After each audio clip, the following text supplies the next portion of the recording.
Ladies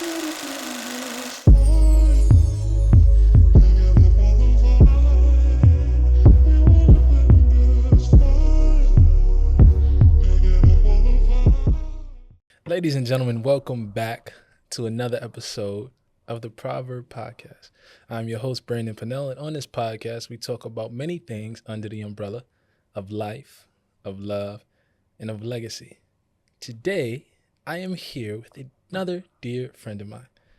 This woman and I have crossed paths many times through different classes, through, just daily encounters. And I'm so glad that we finally have a chance to sit down and discuss some of the things that we've been talking about off camera. Please introduce yourself. Thank you for having me on, Branden. My name is Grace Hamacher. I'm a master's student in communications here at Ave Maria, and I don't know. I'm just happy to be here, and it's finally sit down and have a formal conversation about our the topics that we enjoy. That's right. So just to give a little backstory, Grace and I are currently in a master's course together, writing for popular audiences. Mm-hmm. And we had an assignment where we had to basically do interviews, and we had to gather a lot of information about some sort of subject and make a claim and find things. I don't really remember the assignment, which is bad, but me and Grace interviewed me for hers. And today we're going to talk about what that topic was, why you liked it so much, and some of your research. Could you tell us a little bit about what you chose to write about? Absolutely. So I started off, and I knew I wanted to talk about men and women in the way that they interact and attraction and all, just that category. So fascinating. I don't know anybody who's not curious about the difference. But of course, being a shorter article, I had to narrow it down. So I ended up picking the topic, beauty, attraction, and visual creatures. And I kind of based my questions off of the term visual creature and like what that means, and if like how that impacts our view of the opposite sex. And of course, conversations were longer than just that and included a lot more, but that was kind of the basis for my approach. That is awesome. So during some of our interviews, I was always so captivated by the subject, the differences between men and women, how they perceive each other, how they perceive other facets of their life. And this is one of the main reasons why Grace is on the Proverb today, is to share with us a little bit about what she found out through her research. What did you find out through your research? Oh, so much. Well, first of all, it was really cool because I think I started off here at the university, so you got a certain type of person here, and then I also went into downtown Naples, went to the beach, and then this popular coffee shop. So I got a variety of different opinions, which was really cool, just to kind of broaden the net, I guess.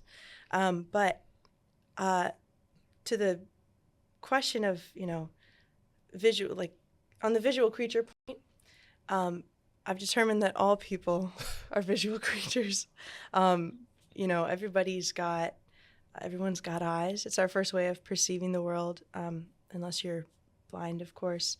And so therefore, like, it's always the exterior of the person that you encounter first. However, both men and women are looking for something deeper, and just the way that deepness manifests itself in the way that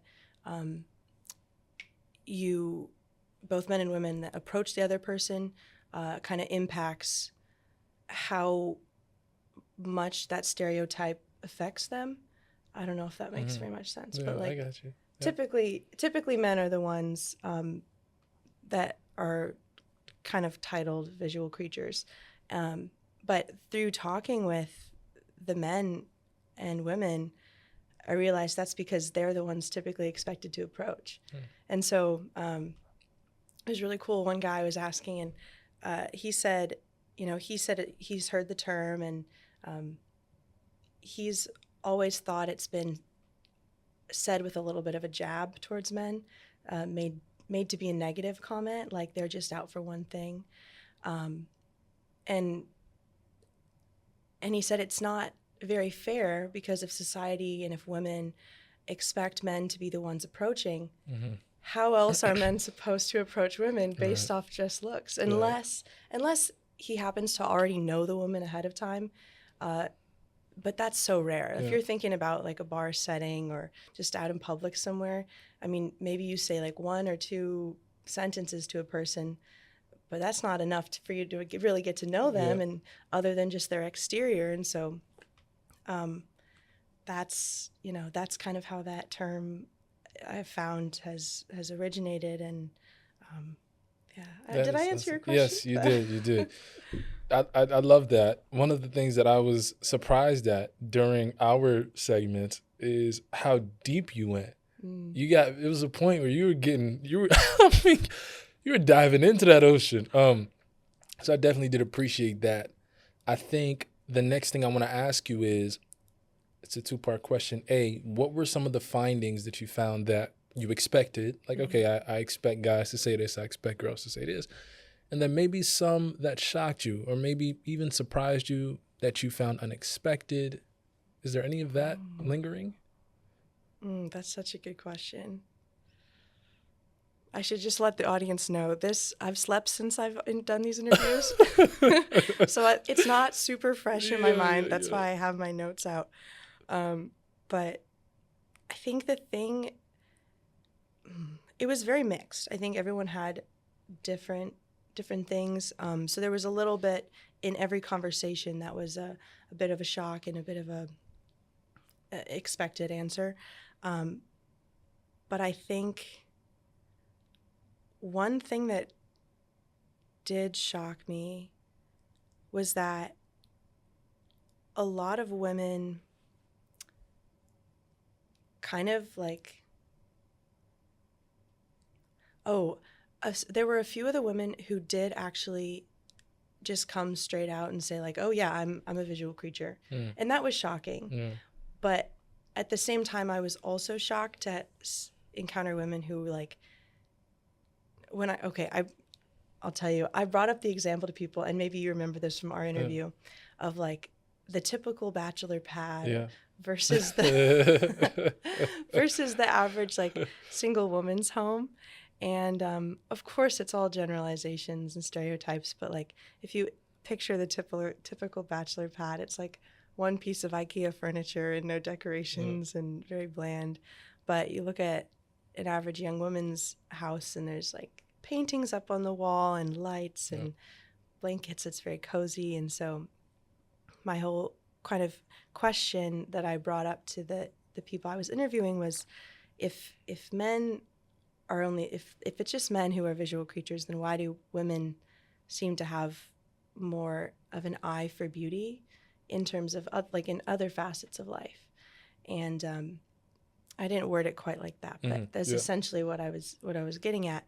And some of the women were like very shocked, and they were like, I've never even thought about that before. And that was interesting to me.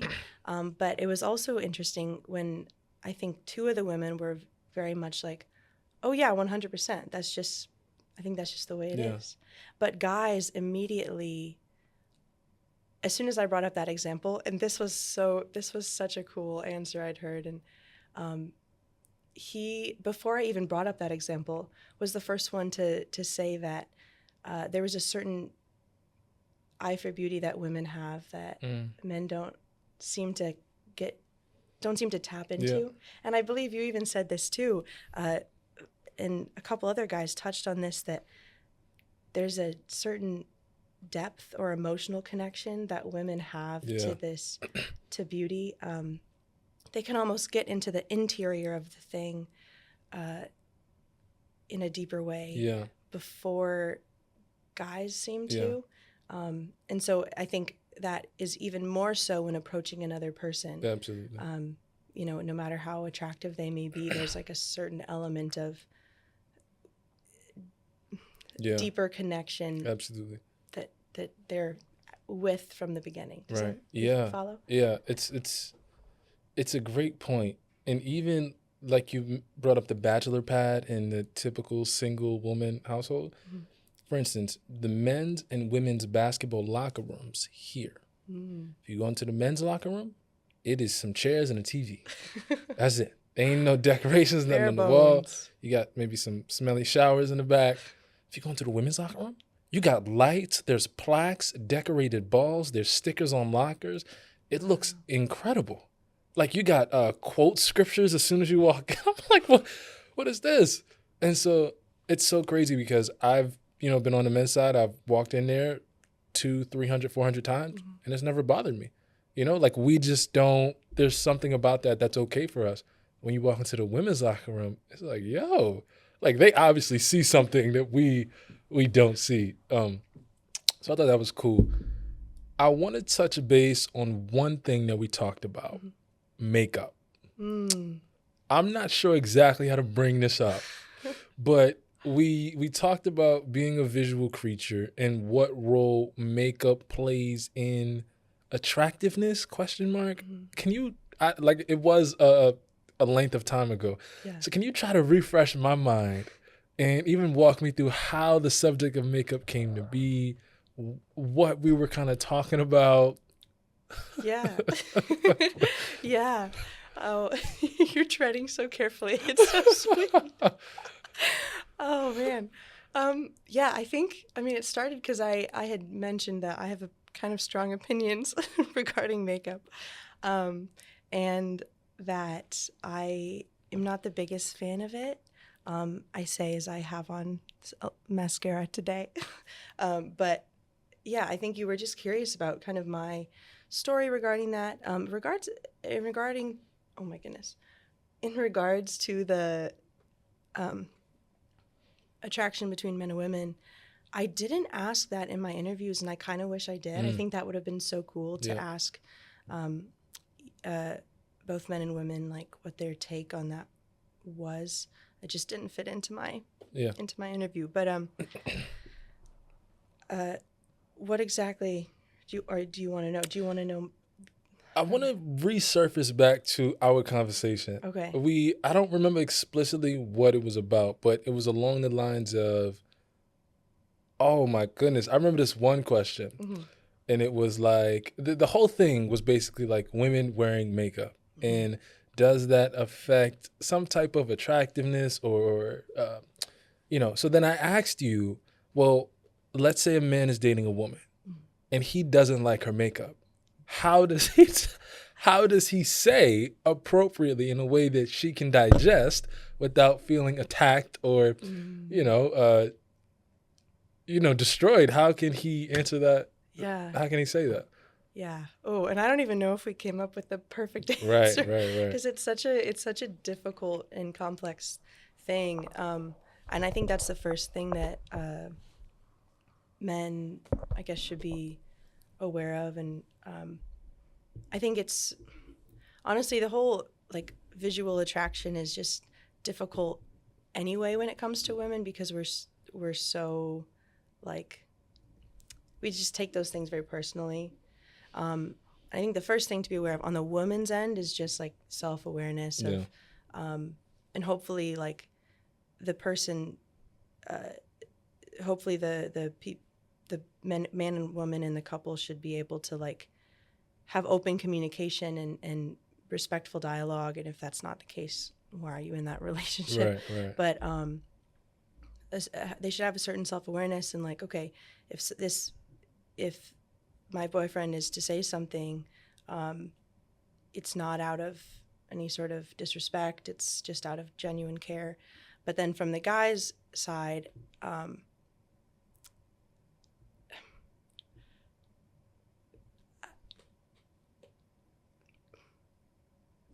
just tact, and I think like a compliment sandwich. I don't know if you ever heard that. Yes. Okay. Yeah. So like kind of starting out with like, honey, maybe not honey, whatever you call your special someone. Like, I love you. I find you so beautiful. This like you tried this new look today. Like, how do you feel about it? Or something kind of a casual, like bring it up in there, and then closing it off with another. I want you to be comfortable and happy in whatever you compliment sandwich. Yeah. Yeah, but it's such a difficult thing because I think we tend to take those things personally. That's right. And part of why this maybe came up was because the makeup can kind of, after some time, and different women have different relationships with makeup and their physical appearance, but I think after some time, if someone's like habitually used to doing their makeup a certain way, that kind of becomes, they kind of associate that with who they are. Right. And if the woman in the relationship isn't used to showing one side of herself physically to the guy, then any change to that regular pattern is kind of hard. But yes, yeah, I'm so glad you brought that up, because I'm thinking vividly back to a moment where I knew a girl, or I was dating a girl, or she was a friend or whatever, and she may have worn makeup for a month. But then on that, like the next day after those 30 days, it was like, this is a new person. I was just like, oh, hi. Like, now I have to get used to the new you. Why did you choose this topic to explore? The visual creature in whole. Why did you choose it? Where did it come from?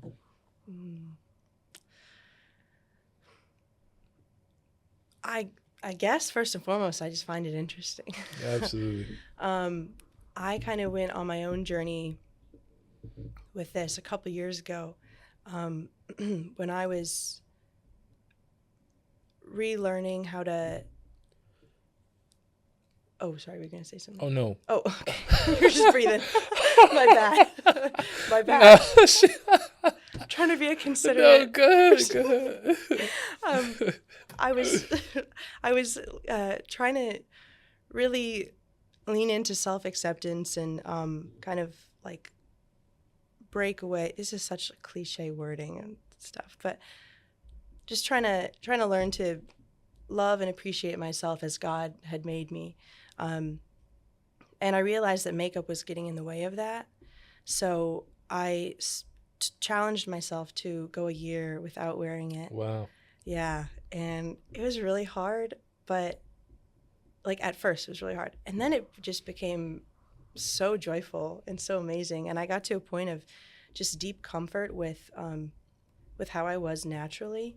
And I noticed that after a little while, like I also kind of stopped caring how I was being perceived as much by other people in my natural state versus my with makeup state. And that just kind of got me questioning a little bit more, like how do men feel about this, and how do other women feel about this, and going to the larger question of just attraction in general, because it's also funny, like if the men are visual creatures, then why is it the women who are putting on makeup, is it just for the men or is it for themselves? And it was all these questions that I just kind of wanted to explore. And can you define for us what the term visual creature means? Yeah. Because I remember it was you and one other person I interviewed, so you weren't the only one who had not heard of it, and which is totally fine. I'm not trying to throw you under the bus or anything, but I essentially, it's basically the idea that, and this is to use one of the words that someone I interviewed said, like men just want hot women to date. Like they're kind of after just one thing. That's interesting. Yeah, you're taking me back now. It's all coming up. This is good. I want to surface back again to something you mentioned. You said when you started this 1 year stint without makeup, in the beginning it was hard. What was hard about it? The vulnerability that it required. Wow. 100%. Because I didn't know also, I didn't know who I was doing it for. I don't think, just to clarify for the viewers and for you, I don't think in and of itself, it's like an awful thing. And I have no hard feelings towards anyone who chooses to wear it or use it. Like I said, I'm even wearing a very minimal amount right now. But I think it can so easily become warped in a woman's head as to why they do it. And I didn't even know why I was doing it. And I realized I was doing it because I was insecure and I was afraid to show me. And I wasn't comfortable with the woman who God made me to be. And I didn't want to show her to the world. And so it took a little bit of time for me to be like, okay, regardless of how my skin is today or how I feel that I'm looking, I can still show out in the world as myself and be greeted with respect and love and goodness. That is awesome. Thank you for sharing that, Yeah. Grace. And my mind is stirring because please also teach us, right, a little bit about more of the nature of makeup. I like how we just got on this whole makeup tangent, but we'll go with it. So when women put on makeup, why is it to say that they will be better with this as opposed to how they already are? Like, is it to enhance what they already have? Like, I'm trying to wrap my head around, I'm sorry, forgive me, as to why, I guess, people wear makeup. Such a good question. And I think for everyone, it's a different answer. I think there can be a myriad of reasons. I think, unfortunately, a lot of the media nowadays. Oh, well, it's actually so interesting, and my brain, the wheels are going all over. She's warmed up.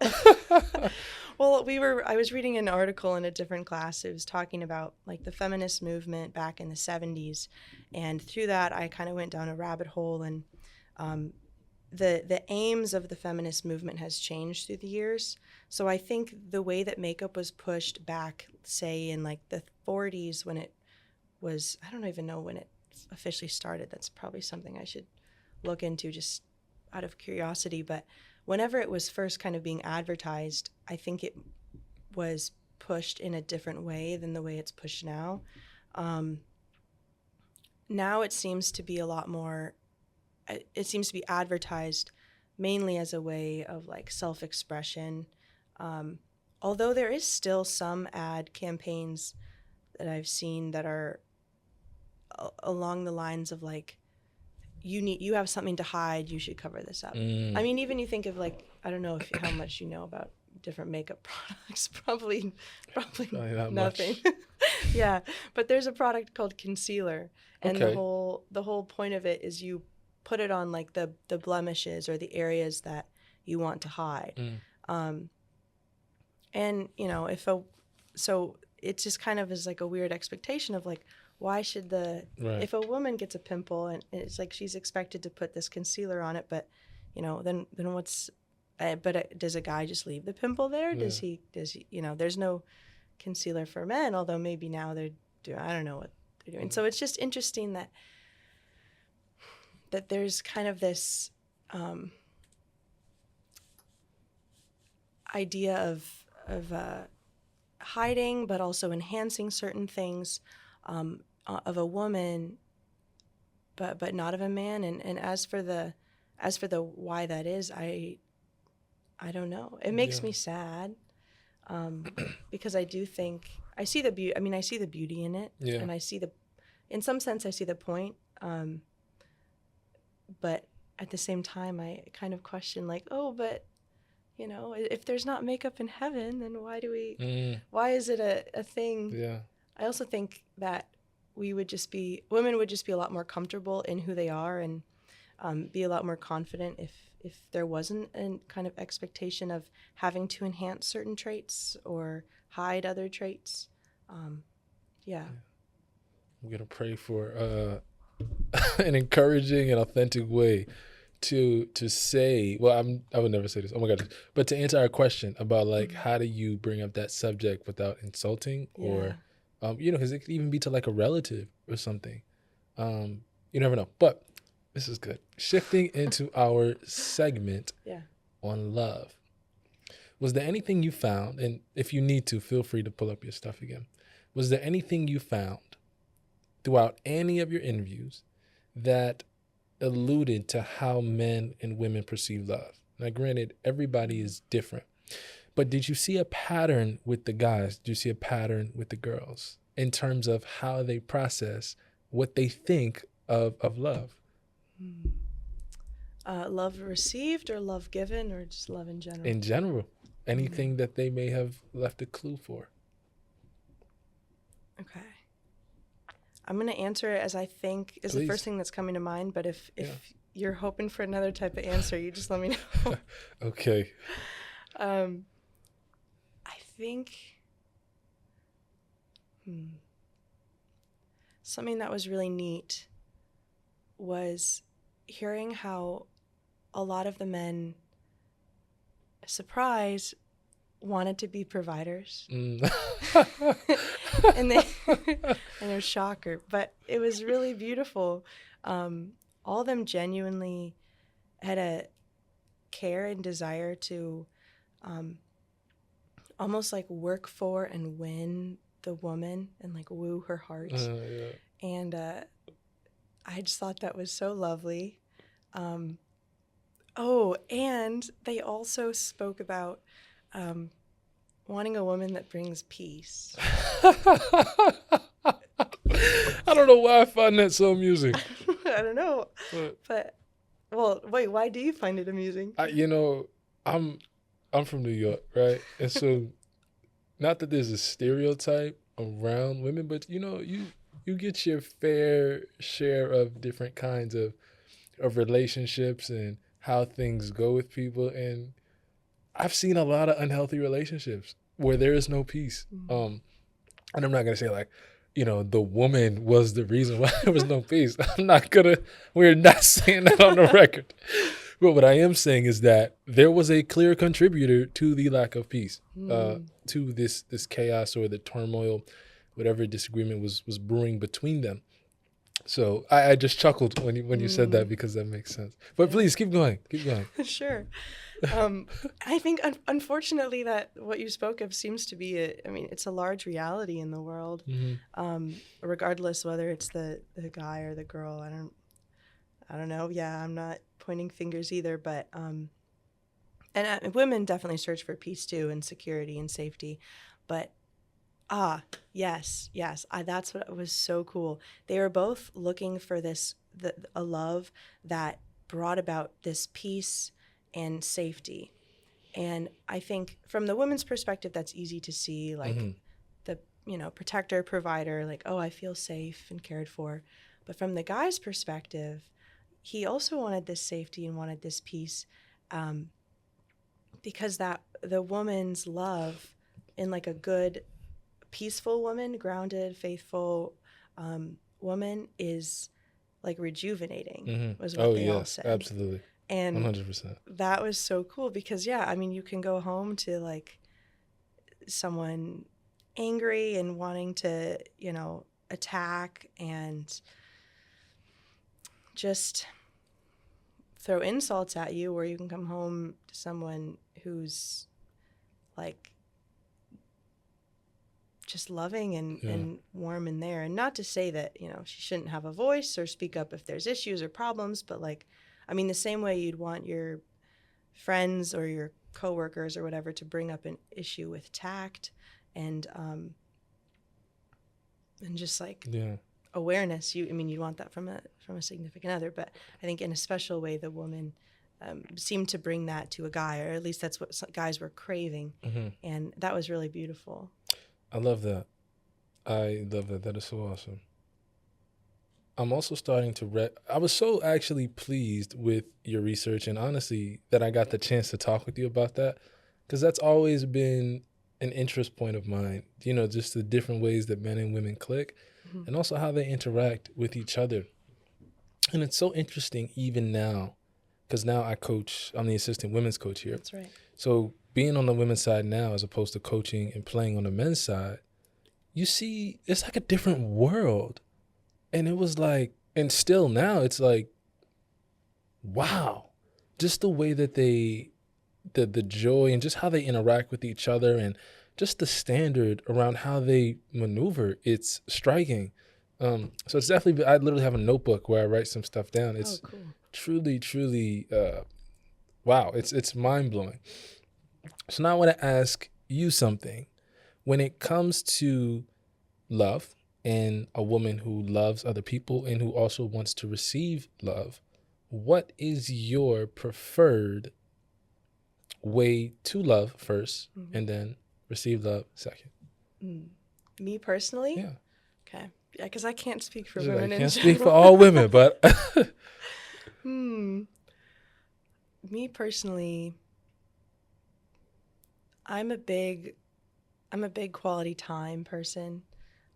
If we're just thinking of like the 5 love languages, I'd say quality time, physical touch. Like I'm a big hugger.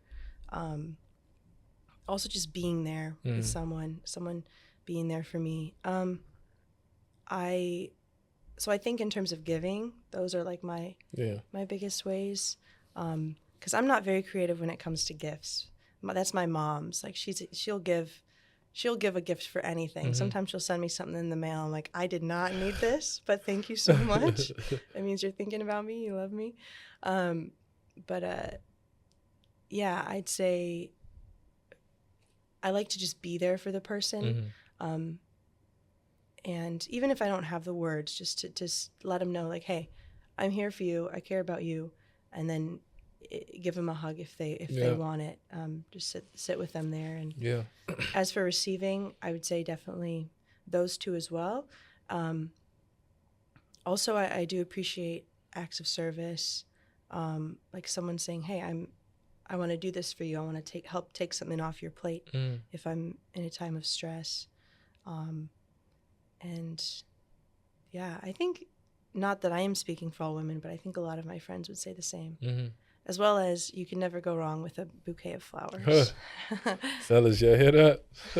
No. So where did my mind just go? I just lost my train of thought. Oh, one of the things that I'm also learning now, and I'd love for you to speak to, is that with the guys, we kind of don't, with other guys, have preferred methods, preferences for love. Oh, really? It's kind of like the fellas just give what they give and we move on with life. Hopefully that's good enough. If I'm cool with you, then whatever you're giving me, I'm going to take and move forward. But when it comes to men and women, I'm starting to realize that a lot of disconnects and conflict happens when a man tries to love a woman outside of her preferred avenue of love. And so the fellas are giving all of this love, or what they think is love, to her, and she's not accepting it. It's not going anywhere. She's actually having a hard time with it because that's not how she wants to be loved at all. What do you think about that? I think that's such a brilliant observation because it's so true. It is so true. And it's hard. And I feel bad because I don't think, like, it's not like we choose for that to be the case. It's not like we're purposely trying to make it difficult for you guys. I guess it's just in the way we're wired. Yeah. I think, we have a great professor here named Maddie Hart. You know Maddie? Maddie, yeah. Such a good man. Big shout outs. And he pointed me to this podcast from several years ago. It was like a presentation done by this really brilliant woman, and it was partially like biological. And anyway, in the podcast, she talked about how women's hormones change every single day. Wow. Like hormonally, the woman is different every day. Wow. Whereas men, he's the same. She just point period said. Wow. He's steady. And that's why we look for someone steady. I think it's so cool that it goes as deep as our hormones, because we just are in a constant state of like chaos. And I think, Jordan Peterson. Yes. Some of his early stuff, he talks about, like, this was prior to him discovering Christianity. He talks about, like, women being, like, in I don't know if it was in mythology or, like, ancient different things. Like, woman is the epitome of, like, chaos. Oh, wow. And man, not in a rude way, Okay. but, like, just in terms of the kind of nature. You think of, like, Mother Earth. She's like, it's a chaotic figure. And then I don't know what he said the guys were, but, like, basically they're kind of the steady order, even keeled. And so that kind of is the explanation as for why I think we find it hard to receive certain things, because even from, like, week to week within the month, the woman might find one thing a better, might receive this one form of love better than the other. So I think definitely the woman needs to be aware of, like, just where she is physically, and then also mentally, like, okay, I know that he's trying to care for me as best he can. I think a lot of times women don't know how much men actually do care and love and appreciate them, especially if, they are in a romantic relationship. Like, the guy's dating you for a reason. He cares about you. He wants to give you the world. And so I think there is a lack on the woman's side. There's sometimes a lack of an awareness that no, hopefully he is trying, actually. But then on the guy's side, there should be, like, a conversation of, like, hey, how can I love you? Yes. And that's, as you just said, I guess that's so interesting that I guess it makes sense for you to not do that with your guys, but you don't ask your bro, like, hey, how can I care for you today? But maybe that's something that, not even maybe, I think that's something that guys need to do with their girls. Yeah, absolutely. I'm so glad you said that, because that was my next point. It was, I think, so many of these miscommunications and conflicts arise because the fellas are following, like, a pre-designed script that did not come from the woman. No. Like, even in terms of the pursuit up until the inner workings of the relationship, like, every step of the way is scripted for the most part in terms of what the guy is going to do and why he's doing it. He sees a girl that, is attractive. He either knows what to do. If he doesn't, he's going back to his homeboy or his dad or his uncle. Hey, what do I do? They're going to give him a script. He's going to follow that script. 9 times out of 10, it's the same for in the relationship. He comes into some sort of problem, or he wants to take her out, do something really nice, or he wants to give her love in some way. Okay, if he knows how, then he does it. If he doesn't, he's going to find that script from somebody. And that script is not, the woman did not write that script. She did not write that script. A lot of that is male desires, male imagination, what we think would work, maybe what we've seen work in other relationships, but we didn't get the full story. So we only saw half of it. But so now I want to shift into our last segment on legacy. And right now, this is where in this podcast, you are going to leave behind something for people to gravitate towards, to hold on to as they navigate their journeys. I would like for you, this can be from your research, from your heart, from your mind, from your soul, whatever you like. Please give us some things men should know about women. And generally, and I'm just going to jog your memory, there's no specific. In general, generally speaking, in friendships, in relationships, just things that you often see men miss about women, things that may have a negative connotation, or that, maybe in the public eye are wrong, that men just aren't aware of. Okay. Ooh, those are big shoes to fill. You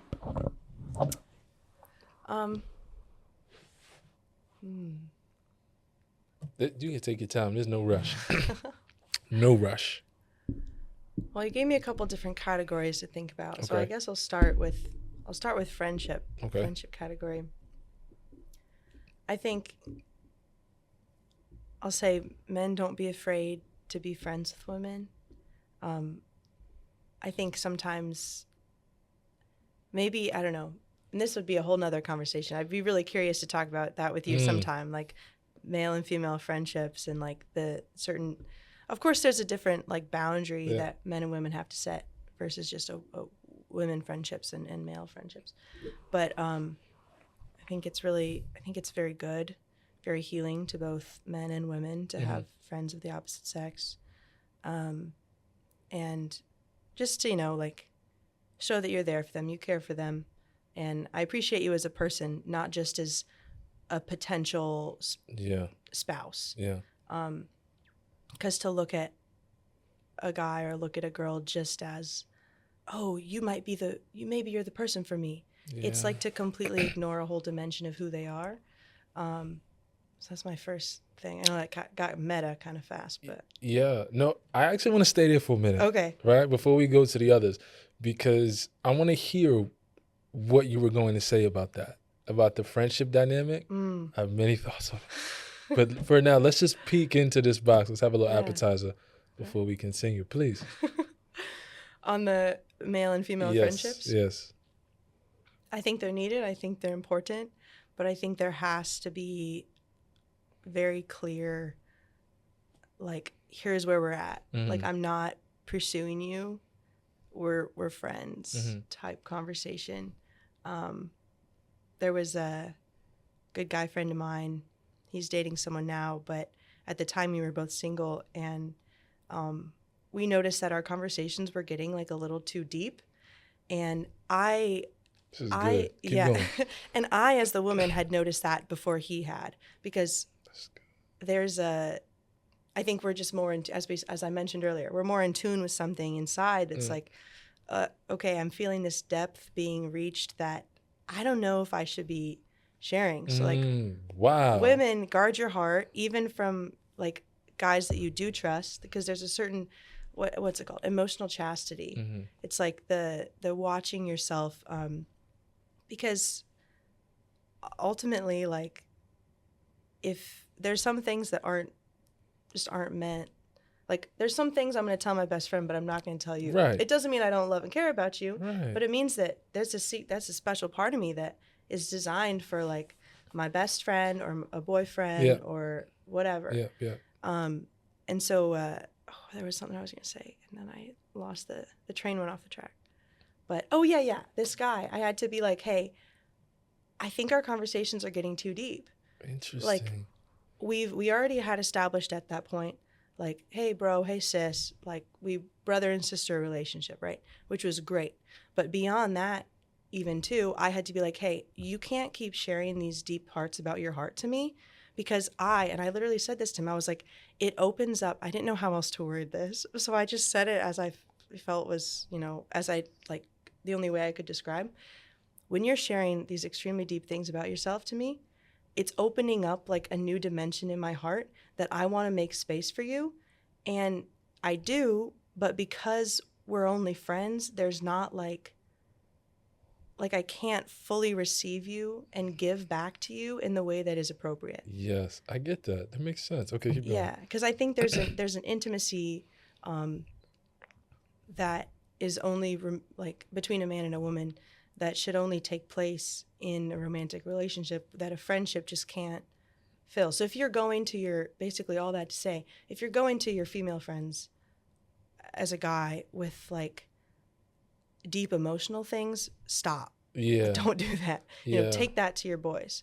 And same with the girls.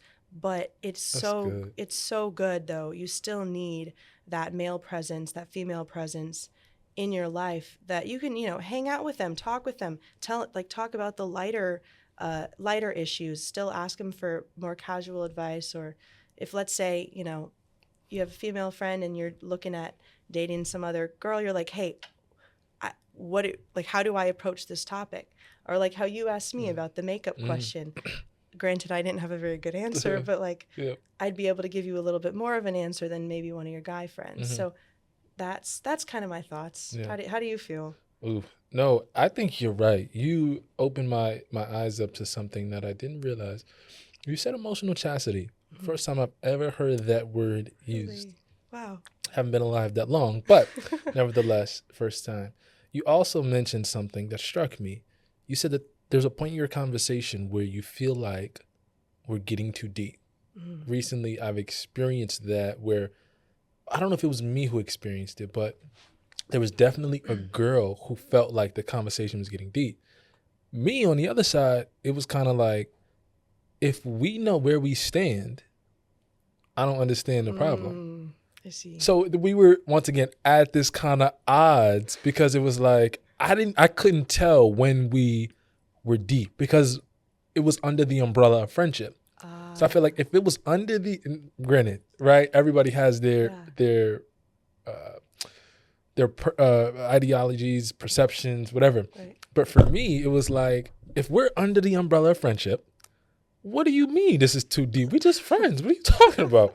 You know? And so in my mind, I would never discuss something under the umbrella of friendship that I felt was too deep. But at some point and this is not the first time, you know, I've heard this kind of analogy where they get too deep. But you said that. So what point is like too deep? Because I'm gonna be transparent with you, right?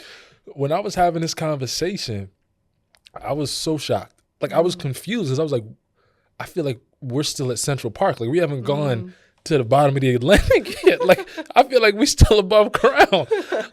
So what point, for you at least, right, in your opinion, is too deep? Oh man, that's so funny. First of all, wait, what? I mean, it's actually very, like, it's so reasonable. It makes sense because if you do have this umbrella of friends, then you feel like, well, we're chilling, like like we vibe. Like what do you? Yeah, no, for real. So I feel for you in that it's weird, and I think that's what made it strange for me too. All of a sudden, I noticed like, oh, something's not right. I feel like we're crossing feel like something's happening, and I think it might be different for every person. Every dynamic is going to be a little bit different. Maybe some women won't feel as big of an impact towards some conversations as I and that lady you were talking to. But I would say if you are getting to, and you'll have to, I don't know if this is what you guys were talking about, but like my friend and I, we were talking about like deep longings of our heart for like desires, like deep desires that we had. And when it starts to get to that, like when it's at that point, all right, you got to back out a little bit. You said something, I mean, you've been saying profound things for the entire session, but you said earlier, if you're taking deep emotional stuff to your girlfriends, guys, don't do that. Like to your girl who are, you know, the friends, not the girlfriends. But I think that's also probably important. I know personally, I got some friends and some brothers who they have female friends, and you know what I'm saying? Sometimes they definitely get close, maybe a little too close. And there's definitely a lot of, and listen, the Lord is my witness, I am no saint. I've definitely made that mistake too, where I've probably taken something that should have been in Pandora's box. I probably took it out and wanted her advice or wanted her opinion or had a conversation that definitely could have stirred up something. So that was definitely very, very fruitful and helpful. Okay, I'm glad we got a little appetizer. We got more than an appetizer of that. Yeah, for sure.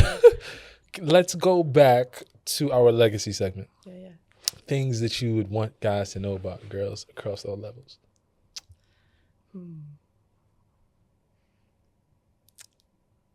I think we don't always know how much you care. Because we're so like wrapped up in different things and very changing every day, literally. So sometimes just a reminder, dads, I don't know how many dads listen to your podcast, but definitely dads, tell your daughters how much you love and care for them, to the future dads out there, like even as the daughter's growing older. Just a reminder, like, hey, you know, I love you so much. You're beautiful. Have a great day. Like, you're awesome. Guys, to your girlfriends, like, just reminders, verbal and like occasional bouquet, different, like switching it up a little bit, expanding the portfolio, if you will, of ways to show that you care. because that variety, I think, will really help the woman understand. And I